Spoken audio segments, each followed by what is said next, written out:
Hello student, welcome to my YouTube channel. Busy होने की वजह से क्लासेस रेगुलर नहीं आ पा रही थी, बट अब ट्राई करेंगे कि क्लासेस आपको रेगुलर दे।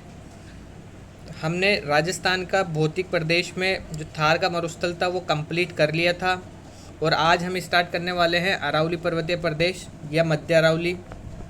सबसे फर्स्ट में मैं आपको बता देता हूँ, ये classes RS pre plus mains के नोट्स पर आधारित है। तो ये राजस्थान के सभी कम्पिटिटिव एग्ज़ाम जिसमें राजस्थान ज्योग्राफी आती है उसके लिए बहुत बेनिफिट होने वाले हैं।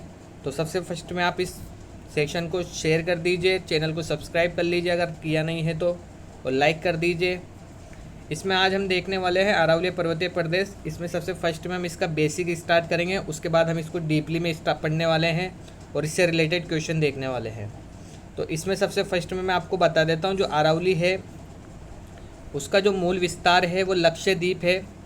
जो अरब सागर में स्थित लक्षद्वीप है उसके एक सबसे बड़े द्वीप समूह जिसको मिनी गाँव के नाम से जाना जाता है, उससे इसका मूल विस्तार माना जाता है। और जो इसका वास्तविक विस्तार है वो अरब सागर से माना जाता है। ठीक है, तो इसका जो मूल विस्तार है वो तो लक्षद्वीप के मिनी गाँव नाम के बड़े द्वीप समूह से माना जाता है, जबकि इसका वास्तविक विस्तार अरब सागर से माना जाता है। अरब सागर से इसका वास्तविक विस्तार माने जाने की वजह से जो अरावली है उसका पिता अरब सागर को कहा जाता है। ये आपको ध्यान देने वाली बात है। उसके बाद इसका जो राजस्थान है उसमें हम विस्तार देखने वाले हैं और भारत में इसका विस्तार देखने वाले हैं। तो आपको बता देता हूँ, जो लक्षद्वीप मिनी गाँव द्वीप है, टापू है, वहाँ से लेकर दिल्ली की रायसीना पहाड़ी तक इसका विस्तार हमें देखने को मिलता है। उसके बीच में मैं आपको बता देता हूँ, भारत के तीन राज्य प्लस एक केंद्र शासित प्रदेश में इसका विस्तार माना जाता है। तीन राज्य में आप देख सकते हैं, गुजरात, राजस्थान, हरियाणा, तीन राज्यों में इसका विस्तार देखने को मिलता है अरावली का, और एक केंद्र शासित प्रदेश दिल्ली में इसका विस्तार हमें देखने को मिलता है। उसमें हम देख सकते हैं जो सबसे फर्स्ट में भारत में इसका विस्तार कहाँ से माना जाता है, तो वो मैं आपको बता देता हूँ। भारत में इसका विस्तार गुजरात के साबरकांठा जिले के पालमपुर से इसका विस्तार स्टार्ट होता है, जो दिल्ली की रायसीना पहाड़ी पर आके समाप्त होता है। और जो राजस्थान है, राजस्थान में इसका विस्तार गुजरात और जो राजस्थान की जो सीमा है उस पर एक सिरोही जिला है, सिरोही जिला के खेड़ग्राम नाम के स्थान से इसका विस्तार स्टार्ट होता है, जो खेतड़ी नीमका थाना में जाके समाप्त होता है। ये आप यहाँ पे देख भी सकते हैं, सिरोही के खेड़ग्राम से स्टार्ट होता है, जिसको खेड़ ब्रह्मा के नाम से भी जाना जाता है। वहाँ से इसका विस्तार स्टार्ट होता है, जो खेतड़ी नीमका थाना से समाप्त होता है। पहले खेतड़ी झुंझुनू में था, बट अब ये नीमका थाना में आ चुका है, और नीमका थाना सीकर से अलग हो चुका है। तो ये था इसका बेसिक, कहाँ से इसका विस्तार होता है, भारत में और राजस्थान में। उसके बाद इसकी जो कुल लंबाई हम देखते हैं, 692 किलोमीटर हमें इसकी कुल लंबाई देखने को मिलती है, और जो इसकी औसत ऊंचाई है वो हमें 930 मीटर हमें देखने को मिलती है। ठीक है, अब दिल्ली में इस रायसीना की पहाड़ी है, जो अरावली पर्वत है उसके ऊपर हमें क्या क्या देखने को मिलता है, तो दिल्ली में हमें राष्ट्रपति भवन, अरावली की पहाड़ी पर राष्ट्रपति भवन देखने को मिलता है। JNU विश्वविद्यालय में देखने को मिलता है। उसके अलावा जो नया संसद भवन बना है वो भी हमें यहीं पर देखने को मिलता है, और अरावली की रायसीना पहाड़ी पर ये सभी चीज़ें हमें देखने को मिलती है। तो अरावली की रायसीना पहाड़ी पर दिल्ली के अंदर हमें ये सब चीज़ें यहाँ पे इन पहाड़ी के ऊपर है वो भी मैंने यहाँ पे ऐड कर दिया है, और मैंने आपको इसके बारे में इसका विस्तार बेसिक से बता दिया है। अब स्टार्ट करते हैं इसका डीपली में। तो सबसे फर्स्ट में मैं बता देता हूँ, जो अरावली की आरंभिक अवस्था है, आरंभिक अवस्था में जो अरावली है वो वलित व मोड़दार पर्वत था, और अरावली के में अभी वर्तमान में अवशेष पाए जाते हैं, क्योंकि ये सबसे प्राचीनतम पर्वत माना जाता है, ना कि भारत में बल्कि विश्व का सबसे प्राचीनतम पर्वत अरावली पर्वत ही है। तो इसको जो अरावली है इसमें वर्तमान में अवशेष पाए जाते हैं, इस कारण इसे अवशिष्ट पर्वत के नाम से भी जाना जाता है। यह भी आप ध्यान देने वाली बात है, ये एग्जाम में क्वेश्चन आने के चांसेस रहते हैं। उसके अलावा आप देख सकते हैं अरावली विश्व का सबसे प्राचीनतम पर्वत है, जबकि हिमालय विश्व का सबसे नवीनतम पर्वत है। ये आपको ध्यान देने वाली बात है। एक सेकेंड, इसके बाद हम देखने वाले हैं अरावली के उपनाम। अरावली को और क्या किस किस उपनाम से जाना जाता है, तो सबसे फर्स्ट में जो बूंदी है, बूंदी के अंदर इसको अडावल या अडावली की पहाड़ी के नाम से भी जाना जाता है, या पर्वत। विष्णु पुराण के अंदर इसको परिपत्र व मेरु पर्वत की संज्ञा दी गई है। और जो जालोर और सांचौर का जो क्षेत्र है उसमें इसको अर्बुदा पर्वत या अर्बुदाचल कहा जाता है। उदयपुर में अरावली की पहाड़ियों को आड़ावाटा की पहाड़ियाँ भी कहा जाता है। माउंट आबू व सिरोही के जो क्षेत्र है उसमें इसको गुलाबी पर्वत के नाम से जाना जाता है। और जो संपूर्ण पर्वत है उसको टोसी की पहाड़ी के नाम से जाना जाता है। तो ये उपनाम है जो एग्ज़ाम में कई बार पूछ लिए जाते हैं, तो ये आपको ध्यान रखना है कि जो अरावली के उपनाम है वो किस किस को है, मैंने सभी इसमें ऐड कर दिए हैं।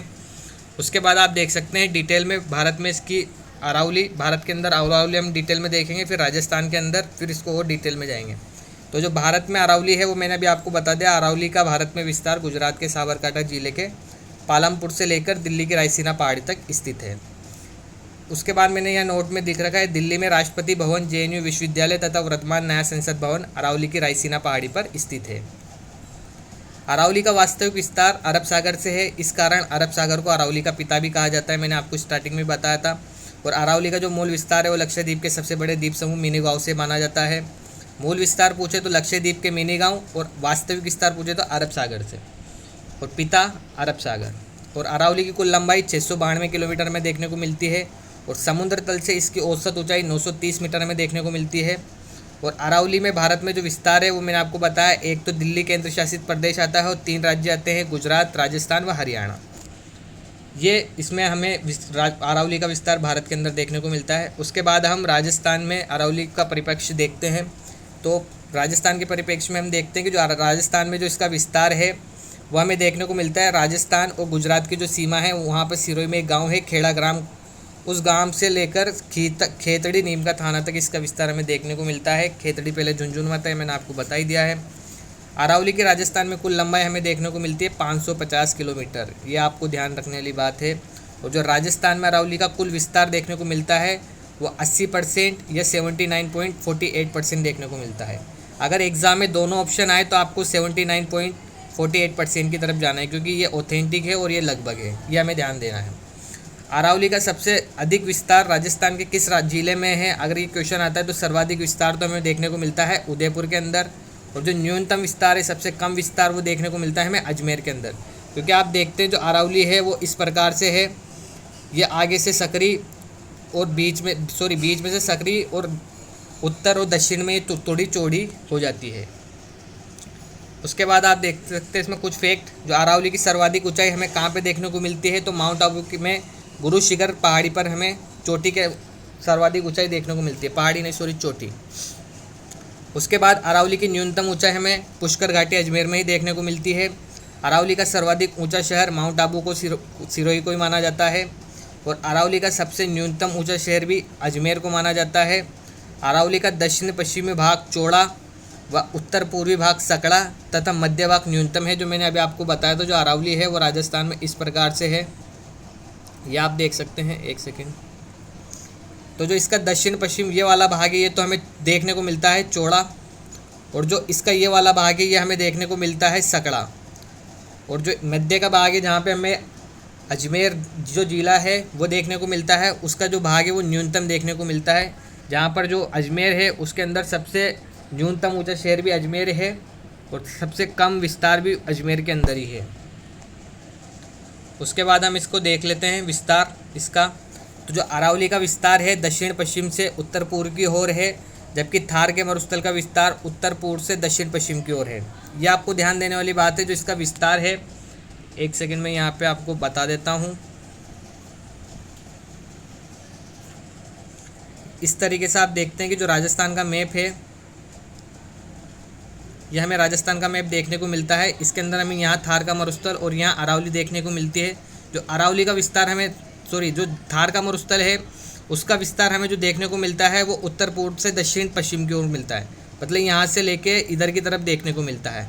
और जो थार का मरुस्थल है उसका विस्तार हमें यहाँ से यहाँ तक देखने को मिलता है। जो दक्षिण पश्चिम है इस वाला एरिया, इससे ये उत्तर पूर्व की ओर बढ़ता है, और जो थार का मरुस्थल है वो उत्तर पूर्व से दक्षिण पश्चिम की ओर बढ़ता है। तो ये हमें ध्यान देने वाली बात है। बाकी मैंने यहाँ माध्यमिक शिक्षा बोर्ड है उसमें अरावली में कितने ज़िले माने हैं उसके बारे में भी यहाँ पे ऐड किया गया है, तो वो भी आपको बता देता हूँ। जो माध्यमिक शिक्षा बोर्ड के आधार पर अरावली में 9 जिले आते हैं, जिसे 3 भागों में बांटा गया है, वही उत्तरी अरावली, दक्षिणी अरावली और मध्य अरावली।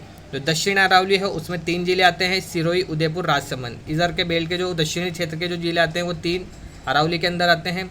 मध्य में सिर्फ आपको एक जिला देखने को मिलता है अजमेर, और जो उत्तरी अरावली है उसमें आपको जयपुर, सीकर, झुंझुनू, अलवर, दौसा, इस तरीके से 5 जिले आपको उत्तरी अरावली में देखने को मिलते हैं। तो ये माध्यमिक शिक्षा बोर्ड के अनुसार है जो मैंने यहाँ पे ऐड कर दिया है। उसके बाद मैंने हरिमोहन सक्सेना के अनुसार भी ऐड कर रखा है, वो भी आप देख लीजिए। आपका क्वेश्चन कहीं से भी आए वो गलत होने के चांसेस बहुत कम होंगे, क्योंकि मैंने इस नोट्स में हर एक चीज़ वो ऐड कर रखी है, चाहे वो RBSC की बुक्स हो या ऑथेंटिक बुक हरिमोहन सक्सेना की हो या किसी कोचिंग के नोट्स हो। मैंने सबको अच्छे से देखने के बाद, एनालिसिस के बाद इनको डीपली तैयार किया है, तो आपके क्वेश्चन गलत होने के चांसेस बहुत कम हैं। इसमें मैंने विशेष बात देख सकते हैं, माध्यमिक शिक्षा बोर्ड की 9 जिलों के अवशेष 11वीं भूगोल की पुस्तक 236 पेज नंबर पर लिखा हुआ है। ये भी मैंने यहाँ पे ऐड कर दिया। कोई पूछे कि आपने सर किस आधार पे बताया, तो मैंने यहाँ पे एक चीज़ यहाँ पे ऐड कर दी है। तो 11वीं की जो भूगोल की पुस्तक है उसके 236 पेज पे जाके आप देख लीजिए, वहाँ पे साफ साफ लिखा हुआ है कि जो अरावली है उसके अंदर राजस्थान के 9 जिले आते हैं, वो साफ साफ यहाँ पे आता है। ये पुराने जिलों के आधार पर है, अभी इन्हें अपडेट नहीं किया गया है RBSC के अंदर। अब हरिमोहन सक्सेना में मैं आपको बता देता हूँ, तो डॉक्टर हरिमोहन सक्सेना जी की जो पुस्तक आती है उसमें अरावली की पृष्ठ छाया के 4 जिले शामिल किए गए हैं। पृष्ठ छाया में इन्होंने 4 जिले शामिल किए हैं, जिसमें आपको सबसे फर्स्ट डूंगरपुर, बांसवाड़ा, प्रतापगढ़, चित्तौड़गढ़, ये 4 जिले देखने को मिलते हैं। और जो हरिमोहन सक्सेना है उन्होंने जो अरावली है उसमें 13 जिले माने हैं। अरावली के राजस्थान में 13 जिले माने हैं। 9 तो उन्होंने वही माने हैं जो माध्यमिक शिक्षा बोर्ड ने माने हैं, और 4 उन्होंने पृष्ठ छाया क्षेत्र के जिले माने हैं, जो मैंने अभी आपको बताया। इस तरीके से उन्होंने 13 जिले टोटल माने हैं। ठीक है, इन्होंने 4 जिले डूंगरपुर, बांसवाड़ा, प्रतापगढ़, चित्तौड़गढ़ एक्स्ट्रा ऐड कर दिए हैं इन जिलों के अलावा भी। इनके आधार पे इनके 13 जिले टोटल होते हैं। उसके बाद हम देखते हैं एक विशेष, जिसमें आप देख सकते हैं अभी लेटेस्ट के आधार पर जो जिलों का पुनर्गठन हुआ है 4 अगस्त 2023 नवीन राजस्थान बना है, उसमें जो अब अरावली में जो कुल जिले हैं वो 21 हो चुके हैं। पहले कितने थे? 13। माध्यमिक शिक्षा बोर्ड के अनुसार कितने थे? 9। और जो हरिमोहन सक्सेना की जो पुस्तक है उसके अनुसार 13 थे। बट जब वो पुनर्गठन हुआ, नए जिले बने हैं, उसके बाद इसके जो अरावली के जो जिले हैं वो बढ़ के हो चुके हैं 21, जिन्हें भी हमने 3 भागों में बांटा है, वो आप देख सकते हैं। वही दक्षिणी अरावली, यहाँ से स्टार्ट करते हैं, मध्य अरावली और उत्तरी अरावली। दक्षिणी, मध्य, उत्तरी इस तरीके से हमने क्यों लिखा है? क्योंकि जो राजस्थान में जो अरावली का विस्तार है वो दक्षिण से होता है और उत्तर की ओर बढ़ता है, और थार का मरुस्थल में उत्तर से स्टार्ट होता है, दक्षिण की ओर बढ़ता है। तो इस हिसाब से मैंने इस क्रम को इस तरीके से सेट किया हुआ है। तो आप दक्षिणी अरावली में देख सकते हैं, जो दक्षिण अरावली है उसकी सबसे औसत ऊंचाई देखने को मिलते हैं हमें 1000 मीटर, और इसके अंदर हमें 9 जिले देखने को मिलते हैं दक्षिण के अंदर। वो आप देख सकते हैं सिरोही, उदयपुर, राजसमंद, सलूम्बर, उदयपुर से अलग हुआ है, पाली, डूंगरपुर, बांसवाड़ा, प्रतापगढ़, चित्तौड़गढ़, ये 9 जिले हमें दक्षिण के अंदर देखने को मिलते हैं। मध्य की औसत ऊंचाई हमें 700 मीटर देखने को मिलती है, और जो इसके अंदर जो जिले ऐड किए गए हैं वो 2 जिले ऐड किए गए हैं, एक अजमेर, एक ब्यावर। पहले इसमें सिर्फ अजमेर आता था, बट अब अजमेर से अलग ब्यावर हो चुका है, तो इसमें एक जिला ब्यावर ऐड हो चुका है। उत्तरी अरावली में आप देख सकते हैं जो औसत ऊंचाई है इसकी वो 450 मीटर है। इसके अंदर 10 जिले ऐड हुए हैं, ये आप देख सकते हैं संभाग वाइज मैंने ऐड किए। एक तो जयपुर संभाग के 7 जिले इसमें ऐड हुए हैं, और सीकर संभाग के 3 जिले इसमें ऐड हुए हैं। तो जयपुर संभाग के उसके 7 जिले आते हैं, जयपुर शहर, जयपुर ग्रामीण, दूदू, कोटपुतली, बहरोड़, खेरतल, तिजारा, अलवर व दौसा, ये हमें देखने को मिलते हैं। और जो सीकर है, सीकर के अंदर हमें 3 जिले, सीकर, झुंझुनू और नीम का थाना, जो नीम का थाना भी अलग हुआ है, वो देखने को हमें मिलता है। उसके बाद आप देख सकते हैं अरावली का विस्तार, इससे रिलेटेड मैंने लगभग फैक्ट ऐड किए हुए हैं, वो भी अपडेट बिल्कुल, वो भी आप देख लीजिए यहाँ पे। तो अरावली का विस्तार के बारे में जो फैक्ट है वो मैंने यहाँ ऐड किए हैं। जो अरावली का क्षेत्रफल मिलता है हमें, कई जगह में 9% देखने को मिलता है, कई जगह 9.1%, कई जगह 9.2%, कई जगह 9.3%। इस तरीके से हमें विस्तार, इसका जो क्षेत्रफल है ये देखने को मिलता है जगह जगह। तो अगर आपको जो क्वेश्चन एग्जाम में आ जाए और अगर ये चारों ही ऑप्शन में आए तो आपको किस पे क्लिक राइट करना है? तो जो 9.1 है वो सबसे ऑथेंटिक माना जाता है, तो 9.1 आप लगा सकते हैं। 9.1 नहीं है तो इस कंडीशन में आप 9.2 लगा सकते हैं, और अगर 9.2 नहीं है तो 9 लगा सकते हैं, और अगर ये भी नहीं है और सिर्फ 9.3 दे रखा है तो आप 9.3 लगा सकते हैं। इस तरीके से मैंने इसको दे रखा है। जो अरावली है उसके जो राजस्थान में उसकी जो विस्तार है जनसंख्या, वो 10% हमें जनसंख्या यहाँ पर अरावली में निवास करती है। उसके बाद यहाँ पे किस प्रकार की मृदा पाई जाती है? तो यहाँ पे लाल, पीली, काकरेली मृदा पाई जाती है। यहाँ वर्षा 50 से 100 सेंटीमीटर या 50 से 90 सेंटीमीटर हमें देखने को मिलती है। यहाँ की जलवायु हमें उपाद्र देखने को मिलती है। फसल खरीफ और रबी की होती है, कृषि यहाँ पे खरीफ और रबी की होती है, और जो फसलें हैं वो मक्का व ज्वार की देखने को मिलती है। और जो बाजरा है वह कहाँ देखने को मिलता है?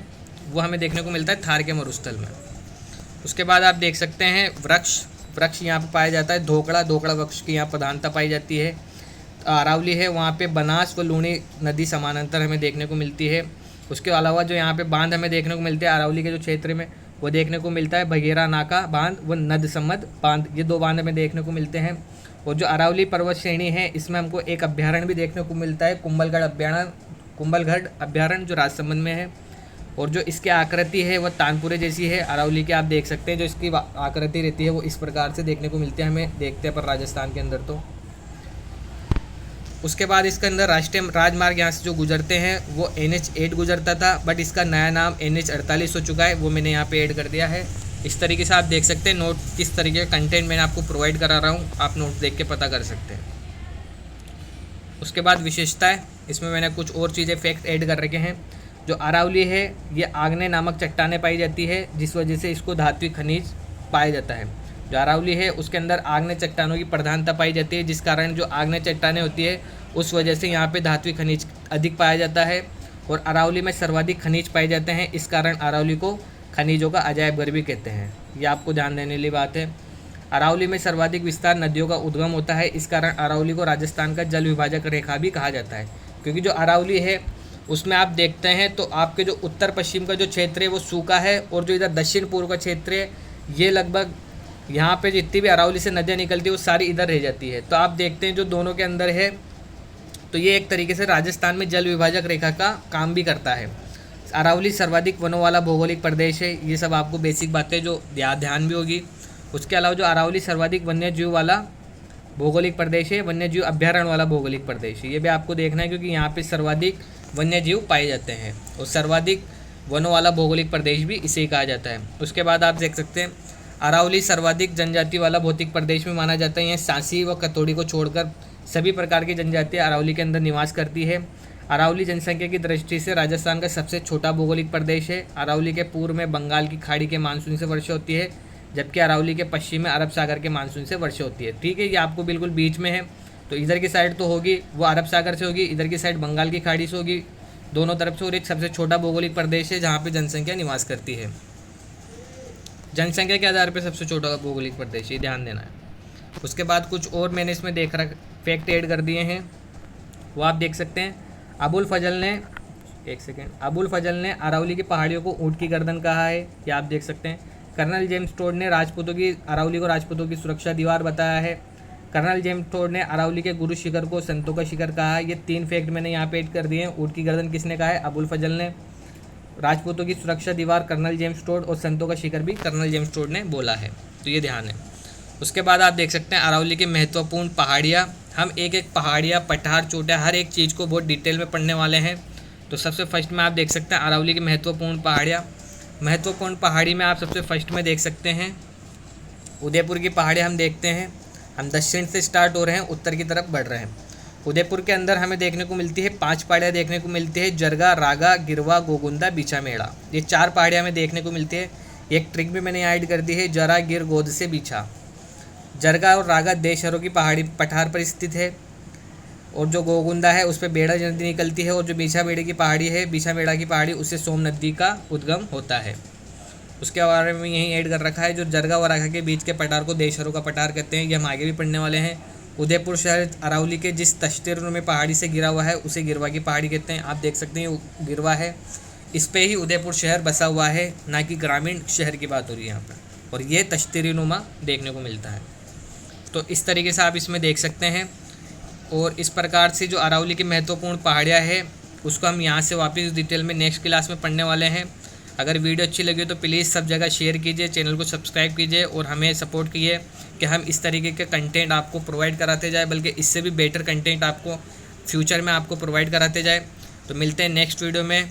Thank you for watching.